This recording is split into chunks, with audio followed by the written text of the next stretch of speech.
नमस्कार मेरे प्यारे दोस्तों। मैं आप सबके लिए एक अच्छी सी कहानी लाई हूँ। अब आप देखिए और बताइए कि आपको कहानी कैसी लगी और हाँ, किसका किरदार आपको सबसे ज्यादा अच्छा लगा। चलिए ज्यादा बातें न बनाकर कहानी की ओर चलते हैं। कल हमारी बेटी श्रुति आ रही है। कितने दिन हो गए ना उसे देखे हुए। आपको पता है मैंने संतन जी से बात भी कर ली है कि डिलीवरी के 6 महीने बाद ही मैं भेजूंगी अब वापस श्रुति को। लेकिन एक बात बताओ मुझे, डिलीवरी तो बहू की भी होने वाली है और हाँ, श्रुति से तो पहले होने वाली है। अब तुम ही बताओ कि वो अपना ख्याल रखेगी या तुम्हारी बेटी का ख्याल रखेगी। अगर श्रुति कोई काम भी करना चाहेगी तो तुम तो करने नहीं दोगी। वो बेटी है इस घर की और बहू के पीछे तो हाथ धोकर पड़ी रहोगी। बस बस इसीलिए मैं आपसे कोई बात नहीं कहना चाहती हूँ। कर दिया ना आपने मेरा मूड खराब।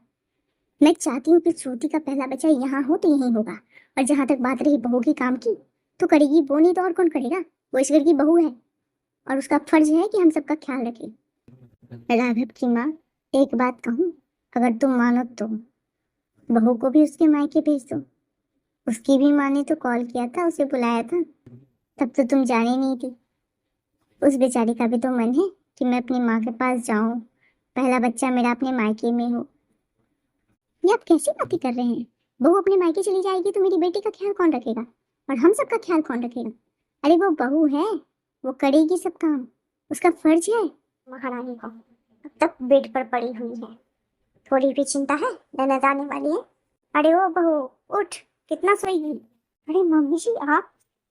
मम्मी जी मैं अभी चाय बनाकर लाती हूँ आपके लिए। बहू, मैंने तुझे कल रात में ही बता दिया था ना कि श्रुति आने वाली है, फिर भी तू बेफिक्र होकर बेड पर पड़ी हुई है। और हाँ, नमकीन स्वीट्स सब बनाने बोले थे, वो बना ली हो। सॉरी मम्मी जी, दरअसल कल रात किचन साफ करते करते मैं बहुत थक गई थी। पता नहीं क्यों कल रात से ही कमर में बहुत तेज दर्द है, इसलिए मैं जल्दी सो गई थी मम्मी जी। मम्मी जी आप बिल्कुल बेफिक्र रहिए, मैं दीदी की पसंद के सारे स्वीट्स और नमकीन सब बना कर रख दूंगी। जब तुझे पता है मेरी बेटी को ये सब पसंद है तो मैंने तुझे कहा था ना बना कर रखने के लिए। अब तो अभी क्या क्या करेगी बता मुझे। नाश्ता बनाएगी कि स्वीट्स और नमकीन बनाएगी। अरे कोई बात नहीं मम्मी जी, मैं सब कर लूंगी, आप परेशान मत होइए। अरे ये क्या, अभी श्रुति आई भी नहीं और मिसेस शर्मा ने तो अपनी चाल ढाल रंग रूप सब बदल लिए। अब देखते हैं बेचारी रचना का क्या होगा। तू आ गई, सफर में कोई दिक्कत तो नहीं हुआ तुझे। अरे नहीं मम्मी, कोई दिक्कत नहीं हुआ, प्यास बहुत लग रही है। बहू, श्रुति कब से आकर बैठी हुई है, एक गिलास पानी नहीं ला कर दे सकती तुम। अरे मम्मी आप ऐसे गुस्सा क्यों हो रही हो भाभी पे, काम ही कर रही होंगी ना कुछ। अरे बेटा इसका रोज का है, एक काम को 10 घंटे से करती रहेगी ताकि दूसरा काम से ना। मम्मी जी, वो मैं दीदी के लिए थोड़ा हेल्दी ब्रेकफास्ट बना रही थी, इसलिए देर हो गया। अरे भाभी आप भी आइए ना, ब्रेकफास्ट कर दीजिए, आपने भी तो कुछ नहीं खाया अभी तक।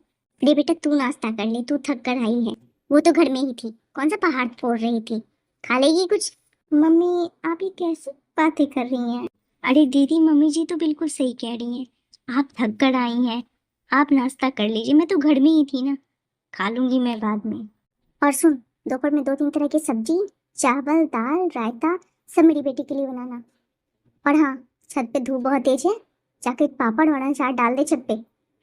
जी मम्मी जी, मैं अभी डाल देती हूँ। अरे बहू मुंह क्या देख रही है खड़ी खड़ी, जा जाकर दोपहर की खाने की तैयारी कर। जी मम्मी जी, मैं अभी जाती हूँ। अरे बेटा बहुत भूख लग गई होगी तुझे, जल्दी से खा। अब देख मैं तेरा ख्याल कैसे रखती हूँ, बिल्कुल स्वस्थ बच्चा होगा तेरा। मम्मी, क्या आपको थोड़ा भी नहीं लगता कि आप भाभी के साथ गलत कर रही हैं। आप अभी भाभी को इस हाल में छत पर ऊपर नीचे करवा रही हैं, ये सही है क्या। भगवान ना करे कभी कोई दिक्कत हो जाए तो फिर आप क्या करेंगी। अरे बेटा तू उसके बारे में सोचना छोड़ दे, उसकी तो आदत है काम करने की। तू वहाँ कुछ काम नहीं करती ना, तो यहाँ भी कोई काम मत करना, बस तू बैठे रहना। लेकिन पता है आपको मम्मी, मेरी सासू माँ ने सख्त हिदायत दी है कि भाभी के साथ घर के काम में तुम भी हाथ बटाना, तभी नॉर्मल डिलीवरी होगी, वरना ऑपरेशन तो होगा तो समझना उतने पैसे नहीं है मेरे पास। अरे कौन कहता है काम करने से नॉर्मल डिलीवरी होगी, तेरी हो जाएगी बेटा, तू चिंता मत कर। तो बस खाना कर और मस्त आराम कर। अब इससे देख लो, मौका मिला नहीं बस सो जाती है। बहू, हर वक्त सोई क्यों रहती हो। सॉरी मम्मी जी, वो तेरा बैठे बैठे आंख लग गई थी। मैं जा रही हूँ अपनी सहेली के घर, कीर्तन है वहाँ। और सुन, मुझे आने में देर हो जाएगी तो श्रुति का ध्यान रखना, समझी? जी मम्मी जी, मैं दीदी का पूरा ध्यान रखूंगी। और हाँ, उसे ड्राई फ्रूट्स और बड़े ग्लास से 1 गिलास हॉर्लिक्स वाली दूध दे देना, समझी?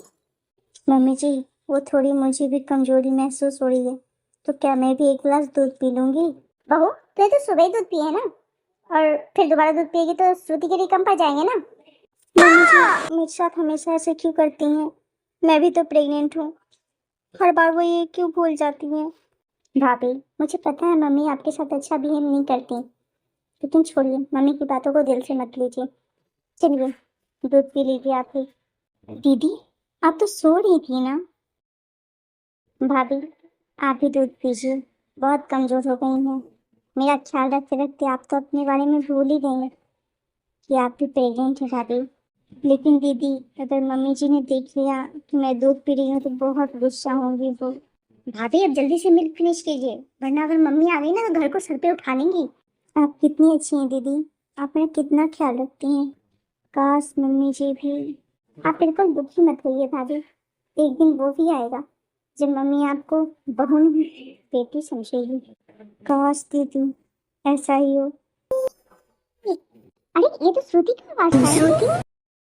डॉक्टर साहब, अब मेरी बेटी और उसका बच्चा कैसा है? आपकी बेटी तो अब खतरे से बाहर है, लेकिन क्या डॉक्टर साहब, भूल गए?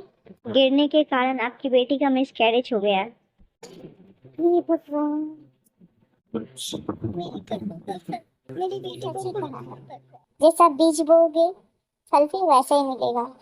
और देख लो, आज मिस्टर शर्मा को हाथों हाथ वो फल मिल गया। अब इसे संजोग कहे या समय का फेर, रचना को भी 2 जुड़वा बच्चे होते हैं। अब देखिए आगे क्या होता है। दीदी, आप जा रही हैं क्या? हाँ भाभी, बच्चे भाभी, इनका अच्छे से ख्याल रखना। आप भी अपना ख्याल रखना भाभी, मैं फिर आऊंगी आप सबसे मिलने। मम्मी, आपको भगवान ने एक और मौका दिया है, अब आप भाभी की सास नहीं माँ बनकर दिखाइए। हाँ बेटा, तो बिल्कुल सही कह रही है। आप अकेले क्यों जा रही हो? अकेले? भाभी, आप कहना क्या चाहती हो?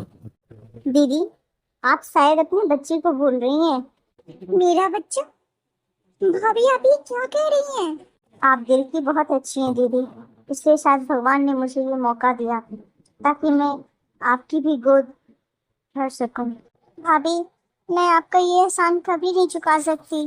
दीदी, आप शायद भूल रही हैं, जब उस दिन माँ जी कीर्तन में चली गई थी और मेरा तबीयत बहुत ज़्यादा खराब हो गया था, अगर आप उस दिन डॉक्टर को ना बुलाई होती तो शायद मैं ये आपके लिए कभी ना कर पाती। डॉक्टर आया था क्या?